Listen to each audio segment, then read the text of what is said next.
Pop संस्कृति आमतौर पर मृत सितारों के अवशेषों को सामान्य विनिमय अंतरिक्ष खतरों के रूप में मानती है। हम उन्हें रहस्यमय राक्षसों के रूप में देखते हैं जो शून्य में घूमते हैं, लेकिन यह सामान्यीकरण वास्तविक भौतिकी को छिपाता है। इन शैलियों पर निर्भर रहना ब्रह्मांड का एक सुसंगत मॉडल बनाने में कठिनाई पैदा करता है। चाहे आप कठिन विज्ञान कथा लिख रहे हों या सामान्य सापेक्षता का अध्ययन कर रहे हों, इन दो वस्तुओं के बीच का अंतर दो अलग अलग भौतिक कानूनों के सेट के बीच का अंतर है। इसका समाधान करने के लिए हम ज्ञात ब्रह्मांड की दो सबसे चरम वस्तुओं पल्सार और काले छिद्रों की एक समानांतर तुलना कर रहे हैं। यह आरेख दिखाता है कि वे एक ही प्रारंभिक बिंदु साझा करते हैं। दोनों एक सुपरनोवा के परिणाम हैं, एक विशाल पैमाने पर एक तारे की विस्फोटक मृत्यु। परिणाम एक विशिष्ट द्रव्यमान सीमा द्वारा निर्धारित होता है। जैसे D1 सौर द्रव्यमान के बीच के तारे पल्सार बनते हैं, मोनेटरी सौर द्रव्यमान से बड़ा कुछ एक काले छिद्र में ढह जाता है। हम इन वस्तुओं का मूल्यांकन उनके विशिष्ट भौतिक नियमों के आधार पर करेंगे। वे पदार्थ को एक साथ कैसे रखते हैं, वे प्रकाश के साथ कैसे इंटरैक्ट करते हैं और वे स्पेस टाइम को कैसे मोड़ते हैं। सेंसेनिज्म को पार करते हुए हम देख सकते हैं कि गुरुत्वाकर्षण और पदार्थ के बीच का इंटरेक्शन किस प्रकार बदलता है। यह इस पर निर्भर करता है कि एक तारा कौन सा रास्ता अपनाता है। हमारा पहला तुलना बिंदु शेष कोर की भौतिक स्थिति है। यह मैट्रिक्स दिखाता है कि वे द्रव्यमान को कैसे संग्रहित करते हैं। एक पल्सार एक न्यूट्रॉन स्टार है, एक अल्ट्रा घनीन नाभिक जो 20 किलोमीटर चौड़े गोले में संकुचित है, जो एक छोटे शहर के आकार का है।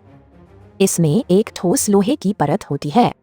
घनत्व इतना अधिक है कि चीनी के टुकड़े के आकार का एक टुकड़ा 1 अरब टन का होता है। एक काले छिद्र में गुरुत्वाकर्षण इतना मजबूत होता है कि यह सभी आंतरिक बलों को पार कर जाता है। कॉइल सिकुड़ना बंद नहीं करता। यह पदार्थ को इस हद तक कुचलता है कि यह कोई भौतिक मात्रा नहीं रखता। इसका परिणाम एक एकलता है, एक बिंदु केंद्र में जहां घनत्व गणितीय रूप से अनंत है। यहाँ कोई ठोस सतह नहीं है, इसकी बजाय केवल घटना क्षितिज है। वह सीमा जहां छोड़ने के लिए आवश्यक पलायन वेग प्रकाश की गति से अधिक हो जाता है। यह सबसे घनी ठोस पदार्थ का अध्ययन करने या उस बिंदु का अध्ययन करने के बीच का चुनाव दर्शाता है जहां पदार्थ प्रभावी रूप से अस्तित्व समाप्त कर देता है। ये भिन्न भौतिक स्थितियां निर्धारित करती हैं कि हम इन वस्तुओं को अंतरिक्ष के गहरे अंधेरे में कैसे पाते हैं। पल्सार एक बहुत तेज घूर्णन को एक चुंबकीय क्षेत्र के साथ जोड़ता है जिसे ट्रिलियन गॉस में मापा जाता है। वह चुंबकीय क्षेत्र एक फनल के रूप में कार्य करता है जो तारे की ध्रुवों से केंद्रित विकिरण की किरणें, ज्यादातर रेडियो तरंगे या एक्स-रे, बाहर की ओर भेजता है। क्योंकि तारा घूम रहा है, ये किरणें अंतरिक्ष में एक लाइटहाउस की तरह स्वीप करती हैं। हम केवल तभी एक पल्स का पता लगाते हैं जब वह किरण सीधे पृथ्वी की ओर इशारा करती है। काले छिद्र इसके विपरीत हैं। वे स्वाभाविक रूप से अदृश्य होते हैं क्योंकि कोई प्रकाश घटना क्षितिज से बच नहीं सकता है ताकि हमारे टेलीस्कोप तक पहुंच सके। उनका पता लगाने के लिए हमें देखना होता है कि उनका गुरुत्वाकर्षण निकटवर्ती वस्तुओं को कैसे प्रभावित करता है।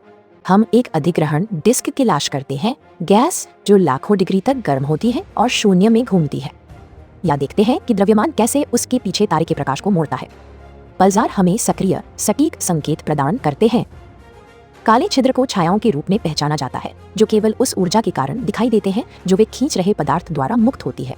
दोनों सापेक्षता की वस्तुएं हैं, जिसका अर्थ है कि वे इतने भारी हैं कि वे स्वयं स्पेस टाइम के ताने बाने को मोड़ते हैं।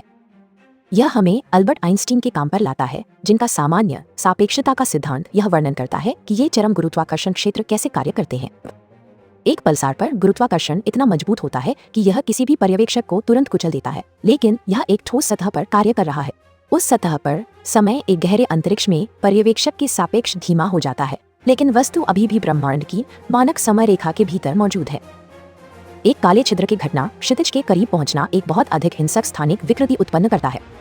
गुरुत्वाकर्षण खींचने में अंतर इतना बड़ा हो जाता है कि यह आपको अलग कर देता है, एक प्रक्रिया जिसे स्पेगेटिफिकेशन कहा जाता है। यहाँ समय का फैलाव सीमा तक पहुंचता है। एक बाहरी दृष्टिकोण से एक वस्तु जो क्षितिज की ओर गिर रही है धीमी होती हुई प्रतीत होती है जब तक कि यह पूरी तरह से रुक नहीं जाती। एक पल्सार एक प्रयोगशाला है जो यह परीक्षण करने के लिए कि पदार्थ चरम गुरुत्वाकर्षण के तहत कैसे व्यवहार करता है। एक काला छिद्र वह स्थान है जहां वे भौतिक कानून एक अंतिम टूटने तक पहुंचते हैं।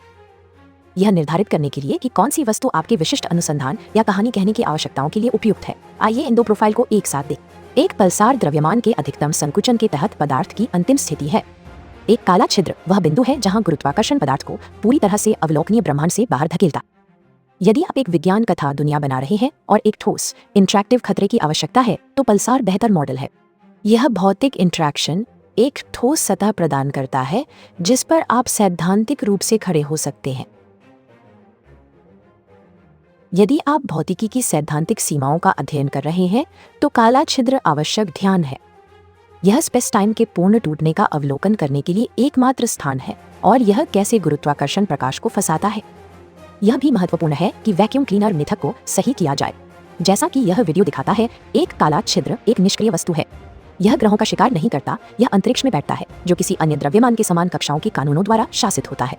दोनों वस्तुएं पूरी तरह से पूर्वानुमानित और निष्क्रिय हैं। उनका व्यवहार इस बात पर निर्भर करता है कि उनके पास कितना द्रव्यमान है और वे कितनी तेजी से घूम रहे हैं। एक द्विआधारी प्रणाली में एक पल्सार एक सटीक घड़ी के रूप में कार्य करता है जिसका उपयोग हम ब्रह्मांड को मापने के लिए कर सकते हैं। एक काला छिद्र एक विशाल गुरुत्वाकर्षण कुआं के रूप में कार्य करता है, एक पड़ोसी से गैस इकट्ठा करता है जो बहुत करीब आ जाता है। जब हम इन चीजों को सामान्य राक्षसों के रूप में देखना बंद करते हैं और इन विशिष्ट भौतिक नियमों को लागू करना शुरू करते हैं तो उच्च ऊर्जा ब्रह्मांड की वास्तविक यांत्रिकी बहुत स्पष्ट हो जाती है।